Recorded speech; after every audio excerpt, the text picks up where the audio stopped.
आज हम thermal conduction यानी ऊष्मा चालन के बारे में पढ़ेंगे। किसी पात्र में गैस के दो समानांतर प्लेट ए बी और सी डी के बीच में स्थित है। इनके ताप क्रमशः T2/T1 है। T2 T1 से ज़्यादा है। स्टेडी स्टेट में संपूर्ण गैस को समानांतर परतों के रूप में माना जा सकता है। जैसे जैसे प्लेट ए बी से परत की दूरी बढ़ती है, परत का ताप बढ़ता जाता है। गैस की जेड दिशा में ताप प्रवणता dT/dZ है। ताप प्रवणता के कारण कोई भी परत अपने ठीक नीचे वाली परत को अधिक ताप होने के कारण चालन के द्वारा ऊष्मा का अभिगमन यानी ट्रांसपोर्ट करती है। गर्म प्लेट सी डी से ठंडी प्लेट ए बी की ओर ऊष्मा का अभिगमन होता है। चित्र में हमने बताया है ए बी जो है वहाँ पे Z बराबर 0 है, उसका टेम्परेचर T1 है। सी डी दूसरी परत है जिसका टेम्परेचर T2 है और इन तीनों के मध्य हमने P, Q, R तीन परत कंसिडर की हैं, जो कि ए बी से Z दूरी पर, Q परत, P परत Z प्लस लैम्डा दूरी पर और R परत लैम्डा Z माइनस लैम्डा दूरी पर है। इनके टेम्परेचर Q के टेम्परेचर T है, Q परत का टेम्परेचर T है, P परत का temperature T plus lambda dT/dZ है और R परत का temperature T minus lambda dT/dZ है। ऊष्मा प्रवाह की दर कैलकुलेट करते हैं। माना कि तल AB से Z दूरी पर कोई परत Q है जिसका ताप T है। AB से Z माइनस लैम्डा व Z प्लस लैम्डा व Z माइनस लैम्डा दूरी पर स्थित परत P और R के क्रमशः टेम्परेचर क्या होंगे, अभी मैंने आपको फिगर में बताया था, T प्लस लैम्डा dT/dZ और T माइनस लैम्डा dT/dZ के बराबर होंगे। वहाँ लैम्डा मीन फ्री पाथ है। इस दूरी पर dT/dZ नियत मानी जा सकती है। गैस के अणु प्रति एकांक आयतन n है। n अणु गैस का द्रव्यमान, n प्रति अणु का द्रव्यमान है, m प्रति अणु का द्रव्यमान है, m लिखिएगा यहाँ। गैस के अणु सभी दिशाओं में गतिमान हैं। x, y, z दिशा में किसी एक दिशा में गतिमान अणुओं की संख्या प्रति एकांक आयतन औसतन n/3 होगी। इसी प्रकार एकांक आयतन में z दिशा में गतिशील n/3 अणुओं में से औसतन आधे अणु n/6 अणु धनात्मक z दिशा में और शेष अणु ऋणात्मक z दिशा में गतिशील होते हैं। किसी गतिशील निश्चित दिशा में गति करने वाले अणुओं की संख्या n/6 है, तो द्रव्यमान m × n/6 होगा। अणुओं की औसत चाल c बार है। किसी परत के एकांक क्षेत्रफल को प्रति सेकंड किसी निश्चित दिशा में पार करने वाले अणुओं की संख्या 1/6 n/c बार होती है।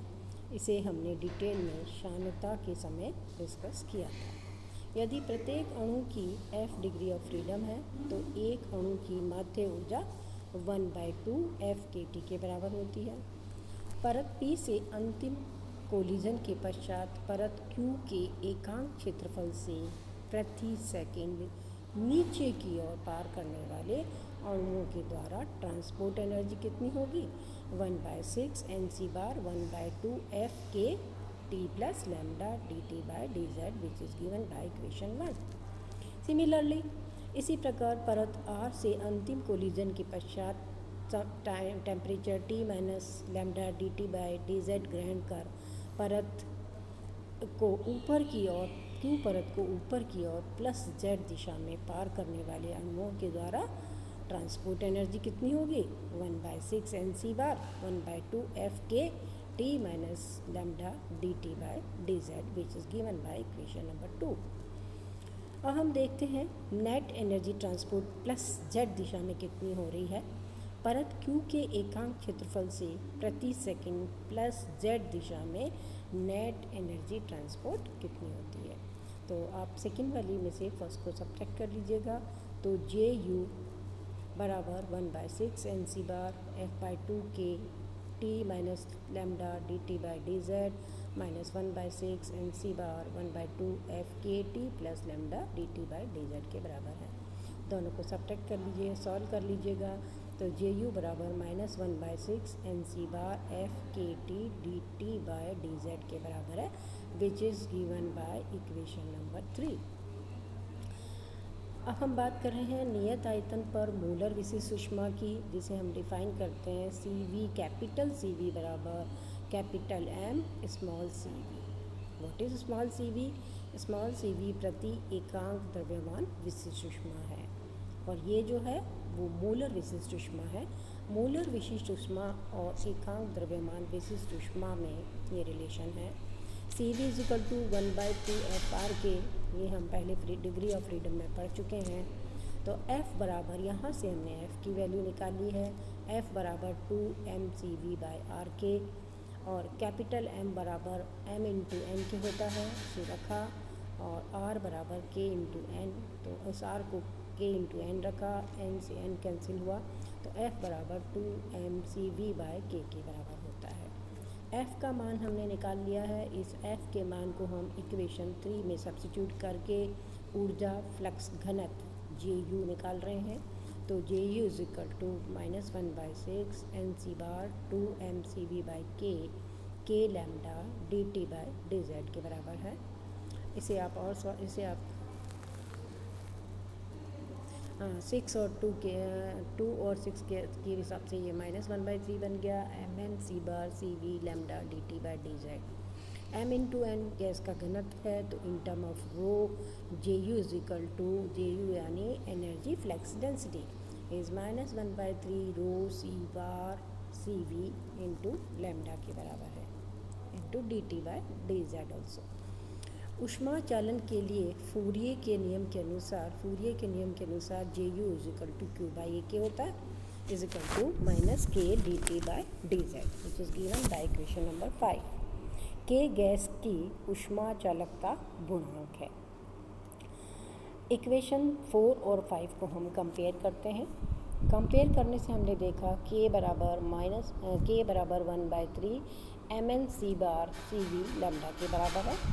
M × N गैस के घनत्व के बराबर है, इसे रो से प्रेजेंट किया है, 1/3 rho C bar CV lambda, which is given by question number 6।